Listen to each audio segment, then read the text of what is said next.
ഇന്ന് നമുക്ക് അടുത്ത അക്ഷരം പഠിക്കാം. എങ്ങനെയാണെന്ന് നോക്കാം. നോക്ക്, സീന്. ഈ ലൈന് നമ്മളൊരു ലൈൻ വെച്ച് എഴുതുമ്പം അത് കറക്റ്റ് നോക്കിക്കോ. കണ്ടോ? സീന്.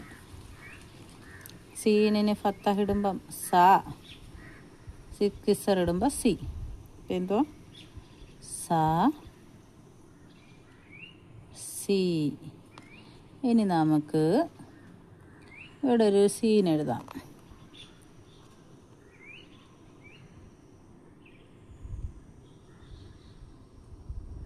ലം ഇടുമ്പം സു. അടുത്ത നോക്ക്, സ്. ഇനി നമുക്ക് സ എന്നൊന്ന് എഴുതി നോക്കാം. അതെങ്ങനെയാണെന്ന് നോക്കാം. രണ്ടെണ്ണം എഴുതി മറ്റേ ഇതിന് പകുതി എഴുതി ഇങ്ങനെ സ. സയിനോട് യാ ചേർക്കുന്ന എങ്ങനെ? സി. മൂന്നെണ്ണം എഴുതാം. നോക്കിയോ,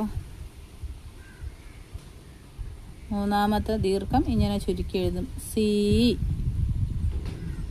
അത് കഴിഞ്ഞ് സു നമുക്കപ്പോൾ എങ്ങനെ എഴുതാൻ നോക്കാം. മൂന്നാമത് ആ ചുനുപ്പ് വരുമ്പോൾ ഇങ്ങനെ എഴുതും, സു സു.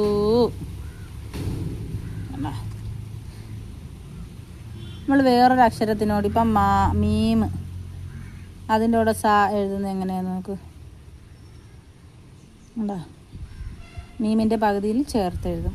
അതുപോലെ നൂനിൻ്റെ കൂടെ ആണെങ്കിലോ ഇങ്ങനെ തന്നെ എഴുതും. കണ്ടോ? സായിനോട് റാ ചേർത്ത് എഴുതി നോക്കാം നമുക്ക്. കണ്ടോ? സായിനോട് ലാമ് ചേർത്ത് എഴുതാം നമുക്ക്. കണ്ടോ?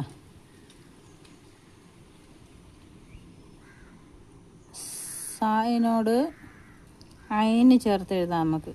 ഇങ്ങനെ എഴുതുമെന്ന് നോക്കാം. ഐൻ എപ്പോഴും കണ്ട് ഇങ്ങനെ എഴുതണം ചേർത്ത് എഴുതുമ്പോൾ.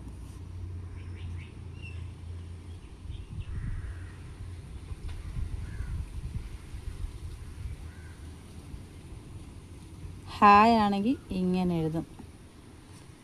ജീമ് ചേർത്ത് എഴുതണമെങ്കിൽ സ ജീമ്.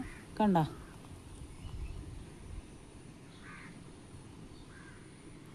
ഇത് 3 വരെ എഴുതും.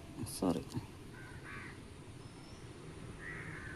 മൂന്നാമത്തേൻ്റെ ഇത്ര എഴുതിയിട്ടാണ് ഇത് ചേർത്ത് എഴുതുന്നത്. അയിൻ ചേർക്കുമ്പം